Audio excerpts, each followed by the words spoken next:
नमस्कार साथियों, स्वागत है आपका इस वीडियो में। 2024 का लोकसभा चुनाव जैसे ही नजदीक आता जा रहा है, वैसे ही राजनेताओं में पार्टियां बदलने की होड़ लगी हुई है। कोई विधायक से सांसद बनना चाहता है तो कोई नेता से सांसद बनना चाहता है। इसलिए जो राजनेता हैं वो पार्टियों को एक्सचेंज कर रहे हैं और एक पार्टी को छोड़कर दूसरी पार्टी में जा रहे हैं कि उनको लोकसभा का उम्मीदवार बना दिया जाए। सपा विधायक पूजा पाल ने कल उत्तर प्रदेश के डिप्टी सीएम केशव प्रसाद मौर्य से मुलाकात की और इसको ट्वीट कर लिखा कि ये शिष्टाचार भेंट है। लेकिन सबसे पहले जो नेता होते हैं वो शिष्टाचार भेंट ही बताते हैं, लेकिन बाद में कब पार्टी ज्वाइन कर लें पता ही नहीं चलता। आपको बता दें कि ये वही पूजा पाल हैं, वही सपा नेता हैं जिन्होंने उत्तर प्रदेश के राज्यसभा चुनावों को लेकर सपा विधायक होते हुए भी भाजपा को वोट किया था। ऐसे 8 सपा के बागी विधायक थे, यानी कि इन्होंने क्रॉस वोटिंग की थी और भाजपा के प्रत्याशी को वोट किया था। तब भी ये खबर सामने निकलकर आ रही थी कि पूजा पाल भाजपा में शामिल हो सकती हैं, लेकिन जब पत्रकारों ने उससे सवाल पूछा तो उन्होंने कहा कि ये मेरी अंतर आत्मा की आवाज थी और योगी ने मेरे पति के मर्डर केस में जो मेरा सहयोग किया उसके लिए मैंने भाई समझकर उनको वोट दिया। लेकिन अब कल सोशल मीडिया पर जो फोटो वायरल हो रहा है उसमें पूजा पाल खुद अपने ट्वीट अकाउंट पर लिख रही हैं कि उन्होंने डिप्टी सीएम से मुलाकात की है और उसमें शिष्टाचार भेंट बताया है। तो वहीं डिप्टी सीएम केशव प्रसाद मौर्य ने भी अपने ट्वीट पर ट्वीट किया है कि पूजा पाल से आज शिष्टाचार भेंट की, मुलाकात की। लेकिन ये शिष्टाचार भेंट है या फिर बीजेपी ज्वाइन होने का न्योता है, ये तो आप सब जानते हैं। लेकिन आखिरकार ये कौन है पूजा पाल, इनके बारे में हम बात करने वाले हैं। पूजा पाल राजू पाल की पत्नी हैं, वो राजू पाल जिनका अतीक अहमद ने हत्या करवाई थी। आपने कुछ ही साल पहले देखा होगा अतीक अहमद का एनकाउंटर होने वाला था, लेकिन एनकाउंटर होने से पहले ही उसको गोलियों से भून दिया गया। ये वही पूजा पाल हैं जो शादी के 9 दिन बाद विधवा हो गई थी। इनके पति राजू पाल को अतीक अहमद ने मरवा दिया था।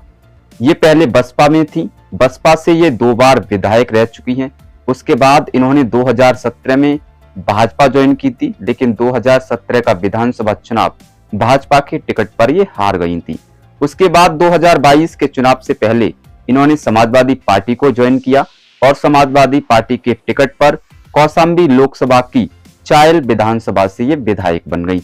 लेकिन जब 2 बार ये बसपा से विधायक रही थी तब इलाहाबाद के पश्चिमी शहर से ये विधायक रही थी। इसी को लेकर अब भारतीय जनता पार्टी ने पूजा पाल को अपने पाले में ले लिया है कि इस बार जो भारतीय जनता पार्टी है वो पूजा पाल पर कहीं ना कहीं कौशाम्बी सीट से दांव लगा सकती है।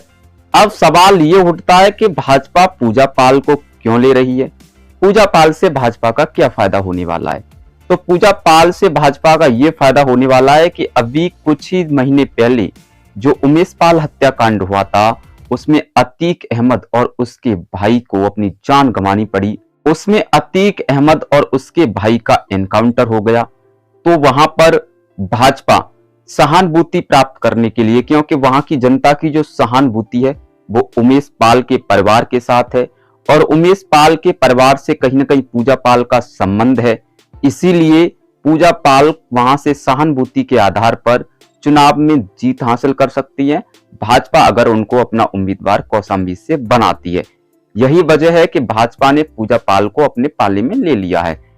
लेकिन पूजा पाल की ये मुलाकात सिर्फ शिष्टाचार भेंटी है या फिर बीजेपी ज्वाइन होने का न्योता है, ये तो 2024 के लोकसभा चुनाव से पहले पता चल जाएगा। लेकिन पूजा पाल के बगावती सुर कहीं ना कहीं ये संकेत दे रहे हैं कि उन्होंने समाजवादी पार्टी से नाता तोड़ लिया है, यानी कि समाजवादी पार्टी से जो प्रेम था वो उनका भंग हो गया है। अब वो भारतीय जनता पार्टी की सराहना कर रही हैं और भारतीय जनता पार्टी में शामिल भी हो सकती हैं। लेकिन ये पूजा पाल अकेली ऐसी नेता नहीं है जो सपा को छोड़ रही हैं।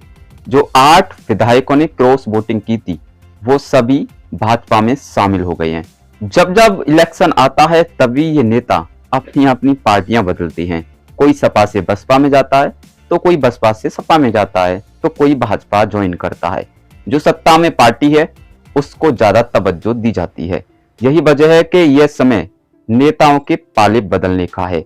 यानी कि 2024 के चुनाव से पहले नेता गिरगिट की तरह अपने रंग बदल रहे हैं और जहां उनको फायदा दिख रहा है वहां पर उस पार्टी में वो जा रहे हैं। यही वजह है कि नेताओं का कोई एक ठिकाना नहीं होता, वो पार्टियों को बदलते रहते हैं। लेकिन जनता बेचारी इस बात को नहीं समझ पाती है। लेकिन साथियों, आपकी इस वीडियो पर क्या राय है? आप अपनी राय हमें कमेंट बॉक्स में अवश्य बताएं।